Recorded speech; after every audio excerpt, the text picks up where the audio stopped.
ಸುಮಲತಾ ಕಣ್ಣೀರು. ನಿಖಿಲ್ ಕುಮಾರಸ್ವಾಮಿ ತಂದೆಯ ಪರ ಪ್ರಚಾರ ಶುರು. ಇತ್ತ HD ಕುಮಾರಸ್ವಾಮಿಯವರ ಹಾರ್ಟ್ ಆಪರೇಷನ್ ಬಗ್ಗೆ ಬಂಡಿ ಸಿದ್ದೇಗೌಡರ ಗುಟುರು. ಅಲ್ಲಿಗೆ ಮತ್ತೊಮ್ಮೆ ಇಡೀ ಕರ್ನಾಟಕದ 28 ಲೋಕಸಭಾ ಕ್ಷೇತ್ರಗಳ ಪೈಕಿ ಸೆಂಟರ್ ಆಫ್ ಅಟ್ರಾಕ್ಷನ್ ಇಡೀ ಇಂಡಿಯಾದ ಗಮನ ಸೆಳೀತಾ ಇದೆ ಮತ್ತೊಮ್ಮೆ ಮಂಡ್ಯ. ಹೀಗಾಗಿ ಇವತ್ತಿನ ಮಹಾಭಾರತ ಚರ್ಚಾ ಕಾರ್ಯಕ್ರಮದಲ್ಲೂ ಕೂಡ ನಾವು ಚರ್ಚೆ ಮಾಡ್ತಾ ಇರೋದು ಮಂಡ್ಯ ರಣಕಣ. ಹೇಗಿದೆ ಪರಿಸ್ಥಿತಿ, ಯಾವ ಪಕ್ಷಕ್ಕೆ ಎಷ್ಟು ಕಾನ್ಫಿಡೆನ್ಸ್ ಇದೆ, ಸುಮಲತಾ ಅವರ ಬಗ್ಗೆ ಯಾರ್ಯಾರ ನಿಲುವು ಏನು, ಚರ್ಚೆ ಮಾಡ್ತಾ ಹೋಗೋಣ. ನಾನು ಸ್ಮಿತಾ ರಂಗನಾಥ್. ನಾನು ನಾಗೇಂದ್ರ ಬಾಬು. ಇವತ್ತು ನಮ್ಮೊಂದಿಗೆ ಅತಿಥಿಗಳು ಜಾಯ್ನ್ ಆಗಿದ್ದಾರೆ. ಇದೇ ವಿಚಾರವಾಗಿ ಮಾತನಾಡೋದಕ್ಕೆ ಬಿಜೆಪಿ ಅಭ್ಯರ್ಥಿ ಆಗಿರುವಂತಹ ಸಂಕೀರ್ತ್ ಅವರು, JDS ವಕ್ತಾರಾಗಿರುವಂತಹ ಅಶ್ವಿನ್ ಗೌಡ ಅವರು ಹಾಗೂ ಕಾಂಗ್ರೆಸ್ ಪರ ಮಾತನಾಡೋದಕ್ಕೆ ವೆಂಕಟೇಶ್ ಅವರು ಇವತ್ತು ನಮ್ಮೊಂದಿಗೆ ಜಾಯ್ನ್ ಆಗಿದ್ದಾರೆ. ಮೊದಲಿಗೆ ನಾನು ಅಶ್ವಿನ್ ಗೌಡ ಅವ್ರನ್ನ ಪ್ರಶ್ನೆ ಮಾಡ್ತೇನೆ. ಅಶ್ವಿನ್ ಗೌಡ ಅವರೇ, ಇವತ್ತು 2-3 ವಿಚಾರಗಳನ್ನು ಸೂಕ್ಷ್ಮವಾಗಿ ಗಮನಿಸಿದ್ದೆ. ಆದರೆ ಒಂದು ಸುಮಲತಾ ಅವರ ನಡೆ, ಮತ್ತೊಂದು ಕಡೆ ರಮೇಶ್ ಬಂಡಿ ಸಿದ್ದೇಗೌಡ ಅವರ ಹೇಳಿಕೆ. ಮೊದಲಿಗೆ ಸುಮಲತಾ ಅವ್ರನ್ನ ವಿಚಾರವಾಗಿ ಪ್ರಶ್ನೆ ಮಾಡೋದಾದ್ರೆ, 3ನೇ ತಾರೀಕುವರೆಗೂ ಕೂಡ ತಮ್ಮ ನಿರ್ಧಾರವನ್ನ ನಿಲುವನ್ನ ತಿಳಿಸಿಲ್ಲ. ಮಂಡ್ಯಕ್ಕೆ ಬಂದೆ ನಾನು, ತನ್ನ ನಿರ್ಧಾರ ಏನು ಅಂತೇಳಿ ಘೋಷಣೆ ಮಾಡ್ತೀನಿ ಅಂತ ಹೇಳಿದ್ದಾರೆ. ಢವಢವ ಶುರುವಾಗಿದೆ JDSನವ್ರಿಗೆ. ಇಲ್ಲ, ಖಂಡಿತ ಮಾನ್ಯ ಸಂಸದರಾದಂಥ ಸುಮಲತಾ ಅವರಿಗೆ BJP ಅವರ ಒಂದು ಆಶ್ವಾಸನೆ ಇದೆ, ಒಂದು ಭವಿಷ್ಯ ಇದೆ. ನಿಮಗೆ ಮುಂದೆ ಬರುವಂಥ ದಿನಗಳಲ್ಲಿ ನಿಮ್ಗೆ ಉತ್ತಮವಾದಂಥ ಅವಕಾಶಗಳು ಸಿಗುತ್ತೆ ಅಂತ ಬಿಜೆಪಿಯ ರಾಜ್ಯ ನಾಯಕರು, ರಾಷ್ಟ್ರ ನಾಯಕರು ಹೇಳಿದ್ದಾರೆ. ಎಕ್ಸಾಕ್ಟ್ಲಿ ಇದೇ ಪಾಯಿಂಟ್ ಇರೋದು. ಸಡನ್ ಆಗಿ ಏಕಾಏಕಿ ಬಂದು ಸಂಸದರಾದಂಥ ಸುಮಲತಾ ಅವರು, ನಾನು ಒಂದು ಪಕ್ಷಕ್ಕೆ ಅವರ ಹೇಳಿಕೆ ಅಷ್ಟು ಈಸಿಯಾಗಿ ಕೊಡ್ಲಿಕ್ಕಾಗಲ್ಲ, ಯಾಕಂದ್ರೆ ಅವರ ಬೆಂಬಲಿಗರಿದ್ದಾರೆ, ಅವರ ಪರವಾಗಿ ಕೆಲಸ ಮಾಡಿದಂಥವ್ರು ಇದ್ದಾರೆ. ಆದ್ರಿಂದ ಅವರೆಲ್ಲರನ್ನೂ ಸಡನ್ ಆಗಿ ಬಂದು ಸಂಸದೆಯಾದ ಸುಮಲತಾ ಅವರು, ನೀವು ಬಳಸಿದ ಪದ ಇಲ್ಲ, ಸಡನ್ ಆಗಿ ಬಂದ ಯಾರು ಬಳಸಿಲ್ಲ, ನಾವು ಯಾರು ಬಳಸಿಲ್ಲ. ಅಲ್ಲ, ಇವಾಗ ನೀವು ಹೇಳಿದ್ರಿ ಸಡನ್ ಆಗಿ ಬಂದು ಏಕಾಏಕಿ ಸಂಸದರಾದ್ರು ಸುಮಲತಾ ಅಂತ, ಕನ್ಫ್ಯೂಷನ್ ಆಯ್ತು. ಅದಕ್ಕೆ ಏನ್ ಹೇಳ್ತಿದ್ರಿ ಅಂತ ನಾನು ಹೇಳಿದ್ದು, ಸಂಸದರಾದಂತ ಸುಮಲತಾ ಅವರು ಸಡನ್ ಆಗಿ ಬಂದು ಮಾಧ್ಯಮಗಳಿಗೆ ನಾನು ಏನು ಹೇಳಿಕೆ ಅಷ್ಟು ಈಸಿಯಾಗಿ ಅವರು ಕೊಡ್ಲಿಕ್ಕಾಗಲ್ಲ. ಯಾಕೆಂದರೆ ಅವ್ರದ್ದೇ ಆದಂಥ ಬೆಂಬಲಿಗರ ಪಡೆ ಇದೆ, ಕಾರ್ಯಕರ್ತರ ಗುಂಪಿದೆ. ಏಕಾಏಕಿ ಬಂದು ಮಾಧ್ಯಮದಲ್ಲಿ ಅವರ ಒಂದು ಏನು ಅಭಿವ್ಯಕ್ತಿ ಅವ್ರು ವ್ಯಕ್ತಪಡಿಸ್ಲಿಕ್ಕೆ ಆಗಲ್ಲ ಅಂತ ನಾನು ಹೇಳ್ತಿರೋದು. ಅವ್ರ ಬಗ್ಗೆ BJPಯ ಹಿರಿಯ ನಾಯಕರುಗಳು, ರಾಜ್ಯದ ರಾಷ್ಟ್ರ ನಾಯಕರುಗಳು ಹೇಳಿದ್ದಾರೆ, ಭವಿಷ್ಯ ಇದೆ ಮುಂದಿನ ದಿನಗಳಲ್ಲಿ. ಈ ಬಾರಿ ನಾವು 28 ಕ್ಷೇತ್ರ ಗೆಲ್ಲುವಂಥ ಒಂದು ಉತ್ತಮವಾದಂಥ ವಾತಾವರಣ ಇದೆ.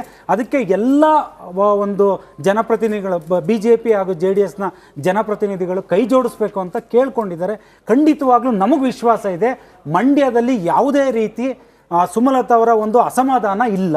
ಈಗ ಪಕ್ಕ ನಿಂತ ಅವರ ಬೆಂಬಲಿಗರು ಒಂದು ಮಾತನ್ನು ಹೇಳ್ತಾ ಇದ್ರು, ಕಳೆದ ಬಾರಿ ಚುನಾವಣೆ ಸಂದರ್ಭದಲ್ಲಿ 6 ರಾಕ್ಷಸ ಗಣದ ವಿರುದ್ಧವಾಗಿ ಸುಮಲತಾ ಅವರು ಹೋರಾಡುವಂತಹ ಪರಿಸ್ಥಿತಿ ಬಂತು.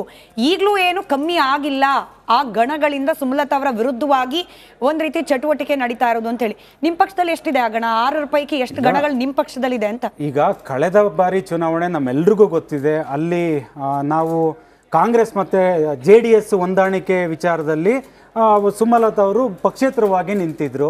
ಇಲ್ಲಿ ಕಾಂಗ್ರೆಸ್ ಅವರು ನಮಗೆ ಯಾವ ಮಟ್ಟದ ಒಂದು ಪೆಟ್ಟನ್ನು ಕೊಟ್ಟರು ಅಂತ ಎಲ್ರಿಗೂ ಗೊತ್ತಿದೆ. ಇವಾಗ ಅವ್ರಿಗೂ ಸಂಸದರಾದಂಥ ಸುಮಲತಾ ಅವ್ರಿಗೂ ಗೊತ್ತಿದೆ ಇಲ್ಲಿ ಕಾಂಗ್ರೆಸ್ ಯಾವ ರೀತಿ ಕೆಲಸ ಮಾಡಿತ್ತು, BJP ಯಾವ ರೀತಿ ಪರವಾಗಿ ನಿಂತಿತ್ತು, ಅವ್ರ ಬೆನ್ನೆಲುಬಾಗಿ ಬಾಹ್ಯ ಬೆಂಬಲನ್ನು BJP ಕೊಟ್ಟಿತ್ತು. ಆದ್ದರಿಂದ ಈ ಬಾರಿ BJPಗೆ ಅವರು ಸಪೋರ್ಟ್ ಮಾಡ್ತಾರೆ. ಮೋದಿ ಅವರ ಅವ್ರಿಗೆ ಒಂದು ಶಕ್ತಿ ಕೊಡುವಂಥದ್ರಲ್ಲಿ, ಯಾಕಂದ್ರೆ ಅವ್ರು ತುಂಬಾ ಪ್ರಬುದ್ಧರಿದ್ದಾರೆ, ಬುದ್ಧಿವಂತರಿದ್ದಾರೆ. BJP ಸಪೋರ್ಟ್ ಮಾಡ್ತಾ ಇದೆ, ಸುಮಲತಾ ಅವರು ಕೂಡ BJPಗೆ ಸಪೋರ್ಟಿವ್ ಆಗಿದ್ದೀನಿ ಅಂತ ಹೇಳಿದ್ದಾರೆ. ಬಟ್ ಇವತ್ತು ಅಷ್ಟು ದೊಡ್ಡ ಮಟ್ಟನ ಸಭೆ ಕರೆದ್ರು, ಮೊನ್ನೆ ಕೂಡ ಒಂದು ಸಭೆ ಕರೆದಿದ್ರು, ಅಲ್ಲೆಲ್ಲೂ ಕೂಡ BJPಯ ಒಬ್ಬ ರೆಪ್ರೆಸೆಂಟೇಟಿವ್ ಕಾಣಲಿಲ್ಲಪ್ಪ. ಅಂದ್ರೆ ಸುಮಲತಾ ಅವರ ಆಪ್ತ ಬಣದ ಸಭೆ ಇದ್ರೂ ಕೂಡ ಇನ್ನು ಸುಮಲತಾ ಅವರ ಆಪ್ತ ಬಣದಲ್ಲಿ BJPಯ ಸ್ಥಳೀಯ ಮಟ್ಟದ ನಾಯಕರು ಕೂಡ ಕಾಣೋಕ್ ಸಿಗ್ತಿಲ್ವಲ್ಲ, ಆ ಆಪ್ತತೆ ಇನ್ನು ಬಿಲ್ಡ್ ಆಗಿಲ್ವಾ ಹೇಗೆ ಅಂತ? ಈಗ ಮೊದಲನೇದಾಗಿ ಸುಮಲತಾ ಅವರಿಗೆ ನಾವೊಂದು ರಾಷ್ಟ್ರೀಯ ಪಕ್ಷವಾಗಿ 2019ರ ಚುನಾವಣೆಗೆ ಅವರಿಗೆ ಬಾಹ್ಯ ಬೆಂಬಲವನ್ನು ನಾವು ಘೋಷಣೆಯನ್ನು ಮಾಡಿದ್ವಿ. ಅವರು ಜಯಶೀಲರಾಗಿ ಸುಮಾರು 1.25 ಲಕ್ಷ ಮತಗಳ ಅಂತರದಿಂದ ಗೆದ್ದು ಬಂದಿದ್ದಾರೆ, ಸಂಸದರಾಗಿ ಇಲ್ಲಿವರೆಗೂ ಇದ್ದಾರೆ. ಅದಾದ ನಂತರ ನಮ್ಮ ಮತ್ತು JDSನ ಮೈತ್ರಿ, NDA ಮೈತ್ರಿಕೂಟದಲ್ಲಿ ಭಾಗವಾಗಿ ಏನು JDS ಸೇರ್ಕೊಳ್ತು, ಆ ಸಂದರ್ಭದಲ್ಲಿ ಅದನ್ನು JDSಗೆ ಅಂತ ಬಿಟ್ಕೊಟ್ಟಂಥ ಸಂದರ್ಭದಲ್ಲಿ ಸುಮಲತಾ ಅವರಿಗೆ ಟಿಕೆಟ್ ನಿರಾಕರಣೆ ಮಾಡಲಾಗಿತ್ತು. ನಿನ್ನೆ ಕೂಡ ನಮ್ಮ ರಾಜ್ಯಾಧ್ಯಕ್ಷರಂಥ ವಿಜಯೇಂದ್ರ ಅವರು ಅವರ ಮನೆಗೆ ಭೇಟಿ ಕೊಟ್ಟು ಅವ್ರ ಹತ್ರ ಮಾತಾಡುವಂಥ ಒಂದು ಕೆಲಸವನ್ನು ಮಾಡಿದ್ದಾರೆ. ಅವರಿಗೆ ಆಹ್ವಾನವನ್ನು ಕೊಟ್ಟಿದ್ದಾರೆ, ಅಧಿಕೃತವಾಗಿ ತಾವು ಬಂದು ಭಾರತೀಯ ಜನತಾ ಪಾರ್ಟಿಯನ್ನು ಸೇರಿಕೊಳ್ಳಿ, ತಮಗೆ ಭವಿಷ್ಯ ಇದೆ, ಬೇರೆ ರೀತಿ ಯಾವುದೋ ಒಂದು ರಾಜಕೀಯದಲ್ಲಿ ಅವಕಾಶಗಳಾಗ್ತವೆ ಅಂತ ಕೂಡ ಹೇಳಿದರು. ಅವರ ಬೆಂಬಲಿಗರಾದ ಸಚ್ಚಿದಾನಂದ ಕೂಡ ಅವರು ಒಂದು ಮೀಡಿಯಾ ಹೇಳಿಕೆಯನ್ನು ಕೂಡ ರೀಸೆಂಟಾಗಿ ಕೊಟ್ಟಿದ್ದರು.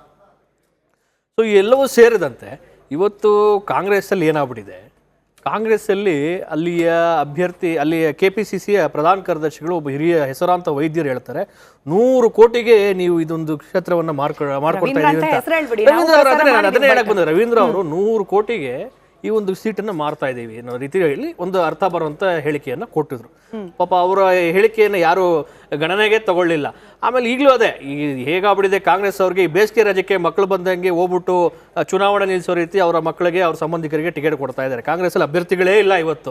ಆ ರೀತಿ ಒಂದು ಸಂದಿಗ್ಧ ಪರಿಸ್ಥಿತಿಗೆ ಕಾಂಗ್ರೆಸ್ ಬಂದು ಸಿಲುಕಿದೆ.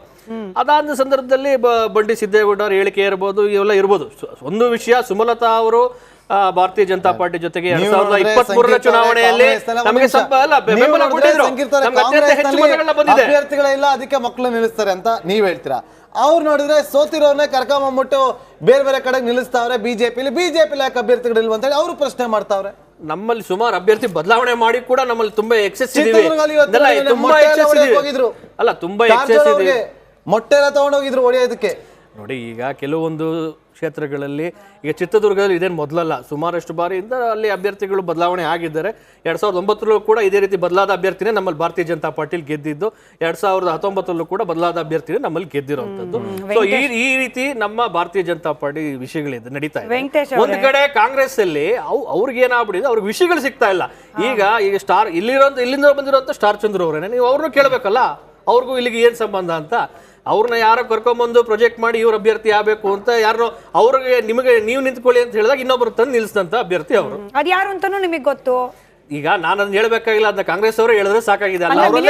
ತಪ್ಪೋಗುತ್ತೆ ಅನ್ನೋ ಆತಂಕದಿಂದಾಗ ಅವ್ರು ನಿಲ್ಲಿಲ್ಲ ಅಂತ ಹೇಳ್ತಾ ಇದ್ದೀರಾ.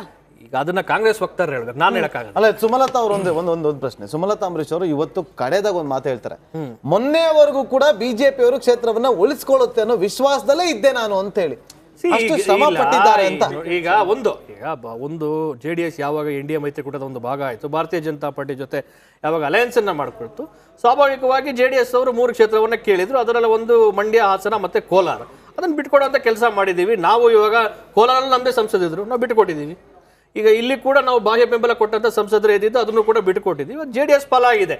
ಆಗಿದ್ದಾಗ ಅದನ್ನ ಕೆಲವೊಂದು ರಾಜಕೀಯ ಬದಲಾವಣೆಗಳು ಅಲಯನ್ಸ್ ಮಾಡಿದಾಗ ಮಾಡ್ಕೋಬೇಕಾಗತ್ತೆ. ಅದರ ಒಂದು ಭಾಗ ಇದು. ವೆಂಕಟೇಶ್ ಅವರೇ, ಈಗ ಕ್ಯಾಪ್ಟನ್ ಅರ್ಜುನ್ ಕೊಂದಿದ್ದು ಯಾರು? ಅವ್ರ ನರೇಟಿವ್ ಎಲ್ಲಿ ತಂದಿಟ್ಟಿದ್ದಾರೆ ಅಂತಂದ್ರೆ ಸಂಪತ್ತನ್ನ ಹಂಚಿಬಿಡೋದು ಅಂತ. ಇದು ಸ್ಟುಡಿಯೋ ಟಿಪ್ಪು ಜಯಂತಿ ಮಾಡಕ್ಕೆ ಅವ್ರಿಗೆ ಖಂಡಿಸಿದ್ರು. Very nice.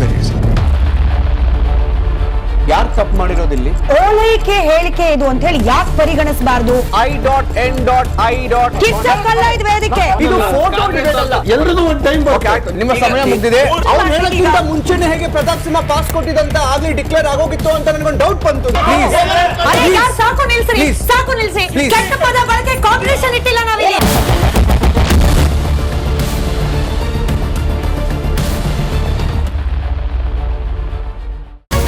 Republic word app ಇದು ಕೇವಲ ಅಪ್ಲಿಕೇಶನ್ ಅಲ್ಲ, ಸಮಗ್ರ ಸುದ್ದಿಗಳ ಸಂಪರ್ಕ ಮಾರ್ಗಕ್ಕೆ ಕ್ರಾಂತಿಕಾರಿ ಬದಲಾವಣೆ. ರಿಪಬ್ಲಿಕ್ ವರ್ಡ್ ಆಪ್ ಕೇವಲ ಸುದ್ದಿ ಅಪ್ಲಿಕೇಶನ್ ಪರಿಚಯಿಸ್ತಾ ಇಲ್ಲ, ಬದಲಾಗಿ ಡಿಜಿಟಲ್ ಸುದ್ದಿ ಬಳಕೆಯ ಹೊಸ ಯುಗಕ್ಕೆ ನಾಂದಿ ಹಾಡ್ತಾ ಇದೆ. ಇದೊಂದು ಬ್ರೇಕಿಂಗ್ ನ್ಯೂಸ್, ಪ್ರಭಾವಶಾಲಿ ಕಾರ್ಯಕ್ರಮಗಳಿಗೆ ಗಟ್ಟಿಯಾದ ನ್ಯೂಸ್. ಇಲ್ಲಿ ಕೇವಲ ತಾಜಾ ಸುದ್ದಿ, ಅದರ ನೇರ ಪ್ರಸಾರ ಮತ್ತು ಚರ್ಚೆಗಳಿಗೆ ಮಾತ್ರ ಅವಕಾಶ. ರಿಪಬ್ಲಿಕ್ ವರ್ಲ್ಡ್ ಆಪ್ ಡೌನ್ಲೋಡ್ ಮಾಡಿಕೊಳ್ಳಿ. ಗೂಗಲ್ ಪ್ಲೇ ಸ್ಟೋರ್ ಮತ್ತು ಆಪಲ್ ಆಪ್ ಸ್ಟೋರ್ನಲ್ಲಿ ಲಭ್ಯವಿದೆ.